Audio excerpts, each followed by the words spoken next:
आज मेरा सवाल है कि आपसे कि क्या कोई मैरिड मैन एक अनमैरिड लड़की के साथ रह सकता है या फिर नहीं।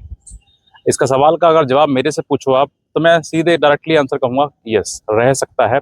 अब कोई लड़की जो अनमैरिड है और एक लड़का मैरिड है, तो क्या किस रिश्ते में ये रहेंगे दोनों व्यक्ति जो है, किस इन दोनों के बीच में जो रिश्ता है वो क्या रिश्ता कहलाएगा। ऐसे रिश्ते को कहते हैं लिव इन रिलेशनशिप, जहाँ पर लड़की मैरिड है और सॉरी लड़की अनमैरिड है और लड़का मैरिड है। तो लड़का दूसरी शादी नहीं कर सकता है, लेकिन लड़की पहली शादी कर सकती है क्योंकि वो अनमैरिड है। तो यहाँ पर एक लीगल टर्म यूज की जाती है जो कि लिव इन रिलेशनशिप की बात करता है।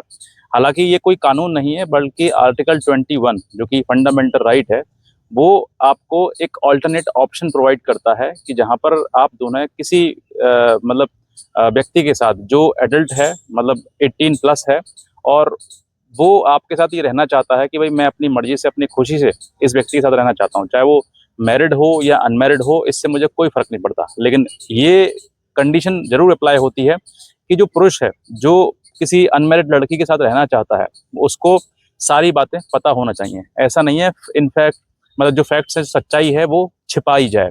अगर आपने छिपाई तो फिर वो एक अपराध की श्रेणी में आ जाता है कि क्योंकि आपने किसी लड़की के साथ में गलत किया है, आपने नहीं बताई, आपने अपने आप को कुंवारा बताया या फिर अनमैरिड बताया, जो कि एक अपराध की श्रेणी में आता है। लेकिन अगर आपने एक एक फैक्ट उसको बता के चले कि हाँ मेरी कहानी ऐसे है, मेरी साथ ये वारदात हुई है, अब मैं आपके साथ रहना चाहता हूँ, या फिर वो लड़की ये कहती है कि मैं तुम्हारे साथ रहना चाहती हूँ, तो फिर आप इस रिश्ते को एक बुनियादी तौर पर एक नाम दे सकते हैं।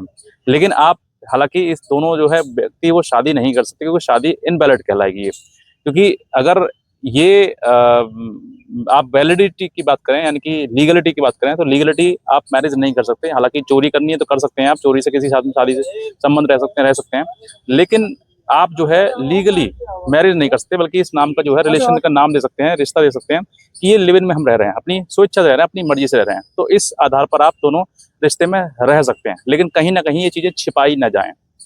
अब इसके लिए एक ऑनरेबल हाई कोर्ट का लेटेस्ट जजमेंट है, 2026 का ये जजमेंट है, जो कि बिल्कुल सेम टू सेम यही कंडीशन परिस्थिति शो करता है। क्या है कि लड़की इसमें अनमैरिड है और लड़का जो है वो मैरिड है, यानी कि लड़का पहले से शादीशुदा है और लड़की अनमैरिड है। तो लड़की और लड़का दोनों एक रिश्ते में आए, संबंध में आए, संबंध में आने के बाद उन्होंने फैसला लिया कि मुझे साथ में रहना है, हम दोनों एक दूसरे से साथ रहेंगे। तो जो परिवार वाले हैं, लड़की के फैमिली वाले जो हैं, उन्होंने उसके ऊपर एब्डक्शन यानी कि किडनैपिंग का जो है वो आरोप लगा दिया कि ये लड़का जो है मेरी बेटी को किडनैप करके ले गया है।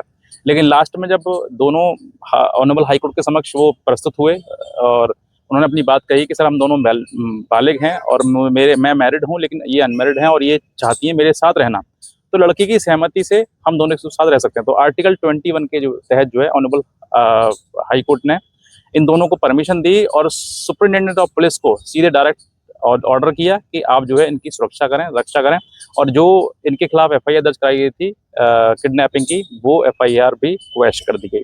ये उन लोगों के लिए है जो कहीं ना कहीं परेशान है, परिवार नहीं है उनका, लेकिन फिर भी उसके बाद वो रहना चाहते हैं। तो इस तरीके से आप रह सकते हैं। इसमें बहुत सारी गाइडलाइन दी है जजमेंट में, सामने जजमेंट दिया हुआ है, जजमेंट को आप पढ़ सकते हैं। तो इस गाइडलाइन के अकॉर्डिंग अगर आप लिव इन में रहना चाहते हैं तो आप बहुत अच्छे से रह सकते हैं, आपको कोई दिक्कत नहीं आएगी। लेकिन सबसे बड़ी बात की यही कंडीशन अप्लाई होती है कि आप किसी के साथ धोखा ना करें, छिपाएं ना कोई बात को, आप सारी बात बता के चलें। और रिश्ता जो लिव इन का है वो सिर्फ कानूनी है, बल्कि अगर आप जो साथ में रहेंगे तो कहीं ना कहीं रिश्ता जो रिलेशन है वो एक हस्बैंड वाइफ के ही होंगे आपके। ऐसा नहीं है कि आप फिजिकल रिलेशन ना बनाएं या फिर कल को संतान उत्पन्न ना हो, ऐसा नहीं हो सकता है। अगर होगी तो वो संतान उत्पन्न जो होगी वो भी वैलिड मानी जाएगी, क्योंकि वो आप दोनों के रिश्ते के द्वारा ही उत्पन्न हुई है। तो ये इस तरीके से आप सेकंड लिव इन रिलेशन में रह सकते हैं और प्रॉपर तरीके से अपने भविष्य का निर्माण भी कर सकते हैं।